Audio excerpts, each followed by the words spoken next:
விருச்சிகம் அப்படின்னு பார்த்தீங்க அப்படின்னா, இந்த விருச்சிகத்துக்கு கரெக்டாக 8ஆம் இடத்துல செவ்வாய் இருக்கார். உங்களுக்கு 11ஆம் இடத்துல வந்து கேது பகவான் இருக்கார்.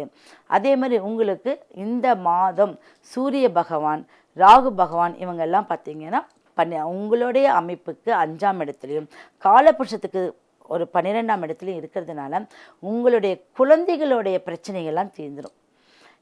என்னுடைய மகனுக்கு வந்து ஊதியம் கிடைக்கல, ப்ரொமோஷன் கிடைக்கல, இதெல்லாம் நீங்கள் கவலையே பட வேண்டாம், கண்டிப்பாக கிடைச்சிடும். கட்சியில் இருக்கிறவங்க நான் பின்ன நின்று செயல்படுறேன், ஆனால் நான் முன்னே வர முடியலை, என்னை சார்ந்து எல்லாருமே இருக்காங்க, ஆனால் முன்னாடி போயிடுறாங்க, நான் வந்து பின்னாடியே நிற்கிறேன்னு ஒரு ஃபீல் பண்ணிட்டு இருக்கிறவங்கெல்லாம் கண்டிப்பாக கட்சி சார்ந்தவங்களுக்கு இது ஒரு நல்ல ஒரு காலம். அடுத்தது பல் சம்மந்தப்பட்ட டாக்டர், பல்லு டாக்டர் அப்படின்னு பர்டிகுலராக பல் டாக்டர், அடுத்தது பர்டிகுலராக எலும்பு, இந்த ரெண்டும் சார்ந்த டாக்டர் தொழில் இருக்கிறவங்களுக்கு ஒரு நல்ல ஒரு அமைப்பு இருக்குது. அவங்க நினச்சது இந்த மாதத்துக்கு உண்டான அடித்தளம் கிடைச்சிடும். இவங்க கும்பிட வேண்டிய அமைப்பு யார் அப்படின்னு பார்த்தீங்கன்னா, ஒரு குலத்துக்கு நடுவில் ஒரு தெய்வம் இருக்கும், இல்லை ஒரு அருவிக்கு கீழே ஒரு தெய்வம் இருக்கும்.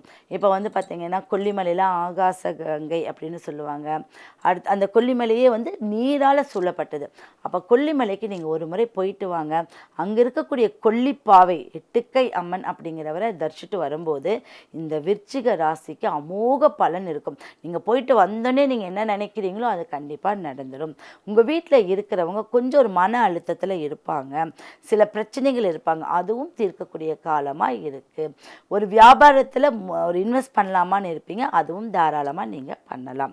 அப்போ நீங்கள் இந்த கொல்லிமலைக்கு ஒரு நீரருவி, ஒரு 5 அருவியிலையாவது குளிச்சுட்டு எட்டுக்கை அம்மனை நீங்கள் பார்த்துட்டு வரும்போது ஒரு அற்புத பலன் கண்டிப்பாக கிடைக்கும்.